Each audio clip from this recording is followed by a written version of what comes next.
जय हिंद, वंदे मातरम सभी स्टूडेंट को जय राजस्थान। और मैं लेके आ चुका हूँ सीईटी के लिए आपको प्लस 12th पास यानी जो 12वीं पास बच्चे सीईटी का एग्जाम दे रहे हैं उनके लिए मोस्ट इंपॉर्टेंट क्वेश्चन है। आपका पूरा पेपर आ चुका है आपके सामने, ऐसा मान के चलिए, क्योंकि आपको 40% नंबर लेके आना है मेरे दोस्त। एक बार लाइक शेयर सब्सक्राइब करेंगे अपने YouTube channel all exam class को। हाँ भाई, अगर आप कोई भी कंपटीशन एग्जाम की तैयारी कर रहे हो, चाहे एसएससी की करो या फिर पशु परिसर की करो या आरपीएफ रेलवे करो, सभी क्लास आपको अपने YouTube channel all exam class पर सबसे पहले और सबसे सटीक देखने को मिलती रहती है। तो दोस्त, आज का जो पहला क्वेश्चन है वो आपके सामने ये आ चुका है। इसको प्रारंभ करने से पहले एक बार लाइक शेयर सब्सक्राइब नहीं किया अभी तक तो जरूर कर लेंगे सभी दोस्त। निम्नलिखित में से किस लोक देवी को थार की वैष्णो देवी कहता है? बहुत ही प्यारा प्रश्न है दोस्तों। सारे बच्चे नीचे कमेंट करेंगे कि किस देवी को थार की वैष्णो देवी कहा जाता है। जीण माता, चामुंडा माता, ज्वाला माता या तनोट माता? बताओ दोस्तों, इसका सही आंसर क्या होगा? अरे भाई मेरे, थार की वैष्णो देवी। गुरु जी, थार की वैष्णो देवी अपने कहते हैं तनोट माता को। बिल्कुल दोस्तों, तनोट माता आपका यहाँ पे सही आंसर हो जाएगा। तनोट माता है ना, ये अपने देवी हिंगराज का पूर्व जन्म माना जाता है। ठीक है, एक और आपके एग्जाम में प्रश्न घुमा फिरा के आता है कि बीएसएफ के जो जवान होते हैं ना, कौन से दोस्तों, बीएसएफ के जो जवान होते हैं ना, ये किस देवी को पूछते हैं? तो ये इसी तनोट माता को पूछते हैं। ये आपको ध्यान में रखना है, ठीक है ना।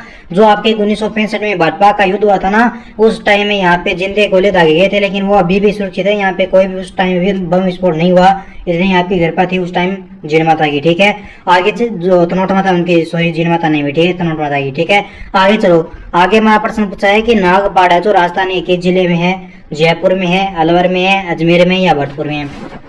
दोस्तों, नागपाड़ पूछा है। नागपाड़ा राजस्थान के जिले में है। आज भाई को पता है कि नागपाड़ा अपने अजमेर में कहाँ पे है? नागपाड़ा अपने अजमेर में। सही उत्तर हमारा सी नंबर ऑप्शन हो जाएगा। अगला क्वेश्चन देखिए। आगे प्रश्न पूछा है कि 2.5 दिन का झोंपड़ा मूलतः था। इसका तात्पर्य ये है दोस्तों कि 2.5 दिन का झोंपड़ा जो बना था आपके, इससे पहले ये क्या था? एक प्रकार का मस्जिद था, एक संस्कृत कॉलेज था, दरगाह था या राजप्रसाद था? तो मेरी बात को ध्यान से सुनो, ठीक है। पहले तो 2.5 दिन का झोंपड़ा है वो आपके अजमेर में, ठीक है। ये पहले क्या था? ये पहले मूलतः दोस्तों आपका संस्कृत कॉलेज था। तो जितने भी साथी यहाँ पे ऑप्शन बी को लो करे ना, उन सभी का ये उत्तर सही माना जाएगा। ठीक है, आगे चलिए। आगे हमारा जो क्वेश्चन पूछा है वो पूछा आपसे कि किस ग्रंथ को राजस्थान का गजेटियर कहा जाता है? बहुत ही प्यारा प्रश्न आपका। मूलमंत्र श्री ख्यात को, मारवाड़ प्रज्ञा लिपिक को, पद्मावत को या एकलिंग माध्यम को? नीचे कमेंट कीजिए साथियों।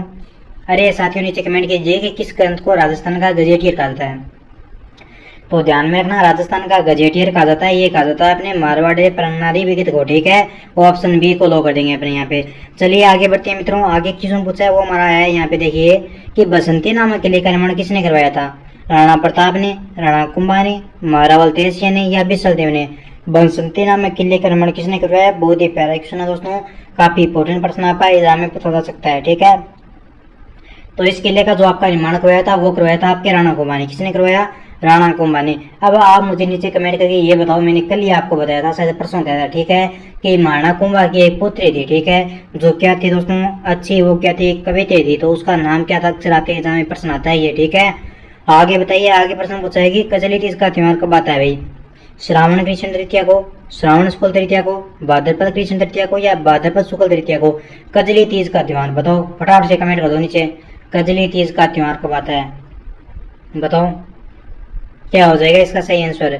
तो इसका राइट आंसर हो जाएगा हमारा सी नंबर ऑप्शन। ठीक है, भाद्रपद कृष्ण तृतीया को दोस्तों आपकी कजली तीज का त्योहार मनाया जाता है। ठीक है, सी ऑप्शन को क्या कर देंगे सभी बच्चे यहाँ पे लो कर देंगे। आगे प्रश्न पूछा है वो हमारा यहाँ पे पूछा जा चुका है। देखिए कि हवा महल का जो आपका डिजाइन है, ये किसके द्वारा तैयार किया गया? किसका डिजाइन? हवा महल का डिजाइन किसके द्वारा तैयार किया गया? कजली तीज का त्योहार मनाते हैं भाद्रपद कृष्ण तृतीया को। तो हवा महल का जो डिजाइन तैयार किया था दोस्तों, ये तैयार किया था आपके किसने? लालचंद उस्तानी। किसने तैयार किया? लालचंद उस्तानी आपके हवा महल का डिजाइन तैयार किया। ठीक है, हवा महल का डिजाइन तैयार किसने किया? लालचंद उस्तानी ने किया। ध्यान में रखना, जब भी प्रश्न आए किसी भी परीक्षा में तो प्रश्न आपका गलत नहीं होना चाहिए। ठीक है, हम यहाँ पर ऐसा नहीं है कि एक एक घंटा की लंबी यहाँ पे मैराथन लगा रहे हैं। ठीक है, छोटी सी क्लास होती है आपकी 15 से 20 मिनट के बीच में, और इन क्लासों से बहुत सारे प्रश्न जो आपके रिपीट हो रहे हैं और ये प्रश्न अक्सर आपके परीक्षा में पूछे जाएंगे।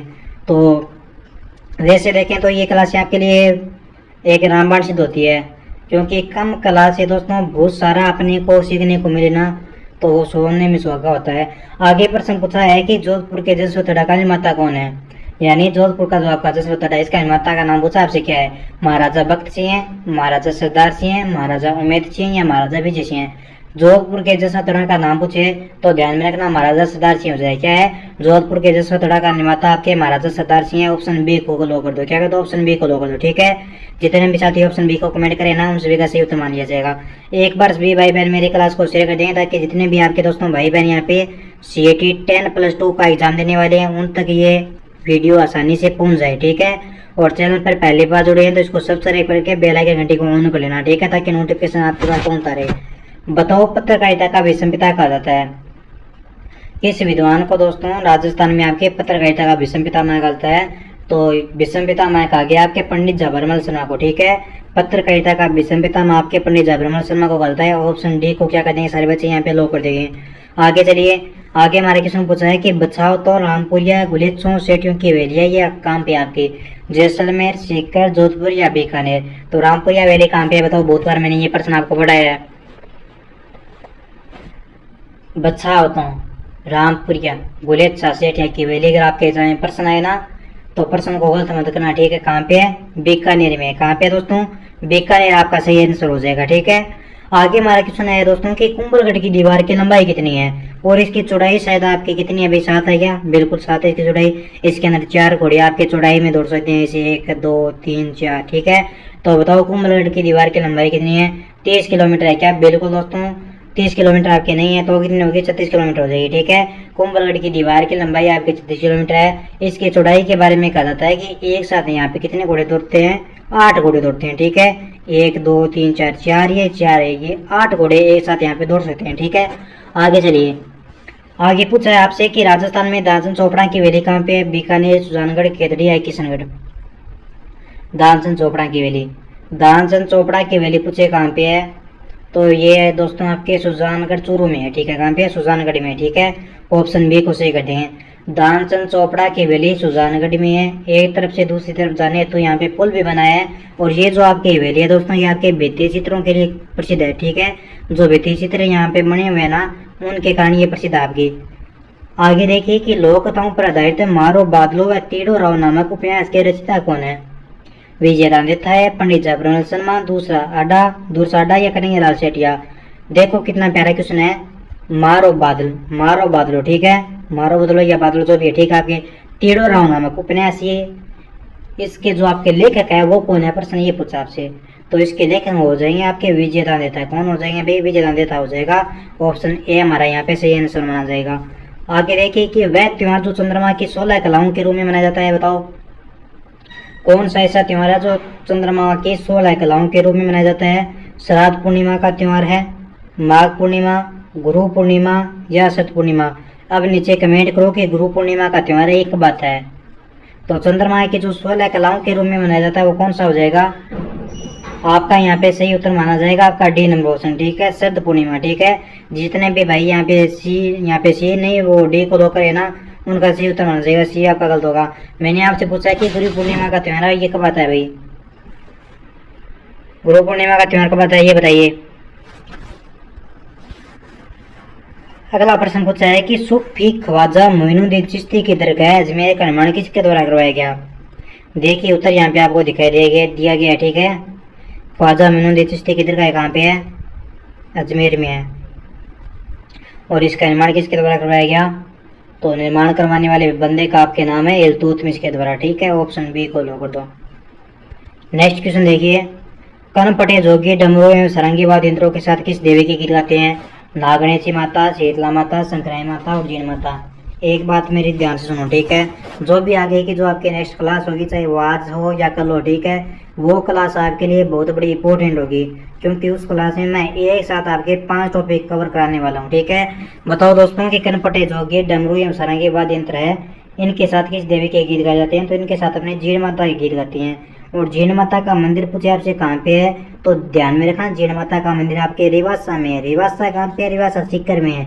इतनी छोटी छोटी इतनी सी बातें है ना, ये तो आपको पता है। ठीक है, और इन बातों को तो आपको ध्यान में रखना भी जरूरी है, क्योंकि आपके जो देखो एग्जाम तभी फाइट होता है जब में क्या होते हैं, नॉर्मल चीजें आती है ना, तभी हमारा एग्जाम फाइट होता है। ठीक है, अब जो प्रश्न हार्ड होते हैं वो तो देखो किसी बंदे को नहीं आते हैं, जब हमारे प्रश्न नॉर्मल ही गलत हो गए तो भैया अपना एग्जाम कैसे फाइट करेंगे। आगे प्रश्न आया है कि पहले पत्रों से निर्मित सोनार किला किस जिले में है? सोनार किला कहाँ पे? जैसलमेर में है क्या? कहाँ पे जैसलमेर में है क्या? बिल्कुल सही आंसर आपका जैसलमेर हो जाएगा। ठीक है, बी उत्तर माना जाएगा आपका यहाँ पे राइट। अगला सवाल देखिए कि बाण माता किस राज परिवार की कुल देवी है?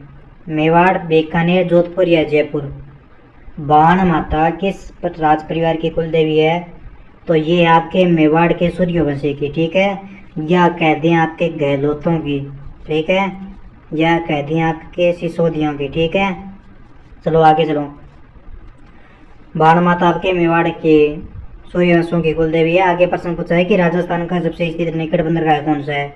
राजस्थान के जो आपका निकट एकदम नज़दीक जो आपका बंदरगाह है वो पूछा है जामनगर, मुंबई, ओखा या कांडला? तो राजस्थान का सबसे निकट जो आपका बंदरगाह हो जाएगा वो हो जाएगा वह कांडला बंदरगाह है। और कांडला बंदरगाह है, इसका जो आपका नया नाम है वो क्या कर दिया गया है? आप नीचे ये कमेंट करो।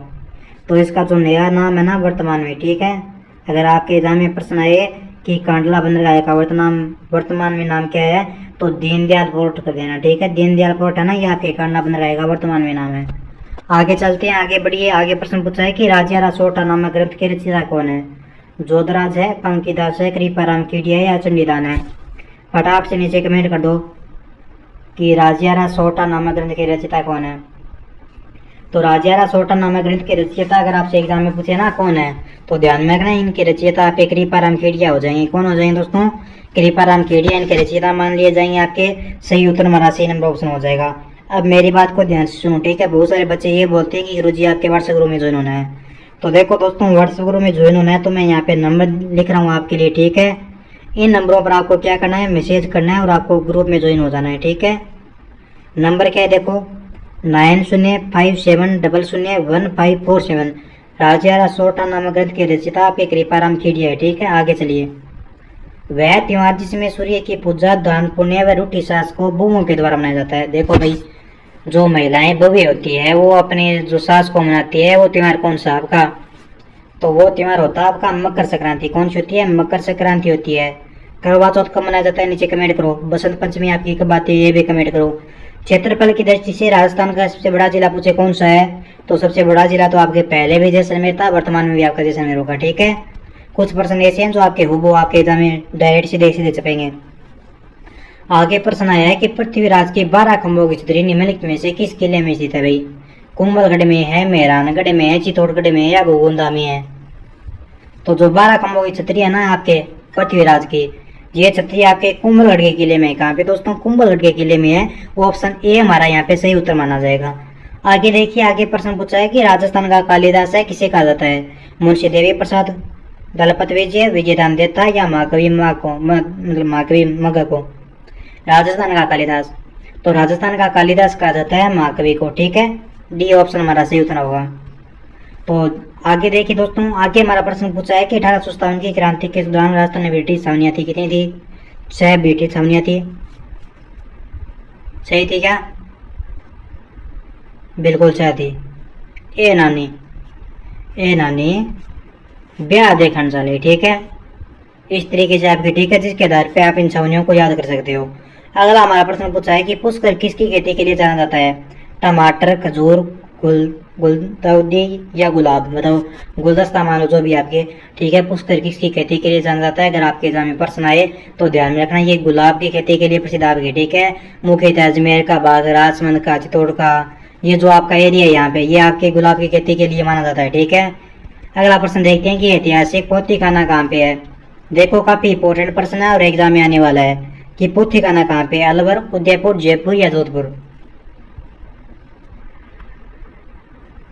पोथीखाना दोस्तों आपका कहाँ पे है? ये आपके जयपुर जिले में। कहाँ पे है? पोथीखाना आपके जयपुर में। सी ऑप्शन हमारा सही उत्तर माना जाएगा यहाँ पे, ठीक है। आगे चलते हैं मित्रों। आगे प्रश्न पूछा है कि राजस्थान राज्य अभिलेखागार कहाँ पे है? बीकानेर, जयपुर, जोधपुर या उदयपुर? राजस्थान राज्य अभिलेखागार कहाँ पे है? बताओ, फटाफट से नीचे कमेंट करो। कहाँ पे है गुरुजी? ये तो अपना बीकानेर में। बिल्कुल, राजस्थान राज्य अभिलेखागार कहाँ पे? तो दोस्तों आपका बीकानेर में हो जाएगा। ये ऑप्शन हमारा सही उत्तर होगा। आगे चलिए। आगे प्रश्न पूछा है कि ऑपरेशन केजरा प्रारंभ किया गया 1987, 1992, 1988 या 1991? ऑपरेशन केजरा का जो आपका प्रारंभ किया गया ये 1991 में प्रारंभ हुआ। कब हुआ? 1991 में। ऑप्शन डी सही उत्तर होगा। आगे चलते हैं दोस्तों। निम्नलिखित में से किस राजस्थानी परंपरा में विवाह से पहले दुल्हन और दूल्हे को धागे से बांधा जाता है और विवाह के बाद धागा हटा दिया जाता है? समेला, पैरावणी, बड़ी पड़ला या कंकन रोड़ला? बताओ कौन सा ऑप्शन आपका सही होगा। तो इस क्वेश्चन में दोस्तों जो भी मेरे प्यारे भाई बहन यहाँ पे ऑप्शन डी आंसर बता रहे हैं ना, उनका सही उत्तर हो जाएगा। ठीक है, कांकन डोरा। ठीक है, कौन सा हो जाएगा? कांकन डोरा हो जाएगा। ठीक है, आगे देखिए कि निम्नलिखित में से मारवाड़ का ताजमहल कहा जाता है? जगत मंदिर को, लालगढ़ को, जसवंतगढ़ या बड़ा बाग? तो मारवाड़ का ताजमहल सभी को पता है, अपने किसको कहा जाता है? बिल्कुल जसवंतगढ़ को आपके मारवाड़ का ताजमहल कहा जाता है। ऑप्शन सी हमारा सही आंसर होगा। आगे प्रश्न पूछा है कि डेगाना खाने राजस्थान के किस जिले में है? अलवर, बांसवाड़ा, कोटा या नागौर? फटाफट से नीचे कमेंट कीजिए कि डेगाना खाने राजस्थान के किस जिले में स्थित है। आपके एग्जाम में प्रश्न आए तो डेगाना को लो करना है आपको। किसको? ऑप्शन डी को। कहाँ पे डेगाना? नागौर में। ठीक है।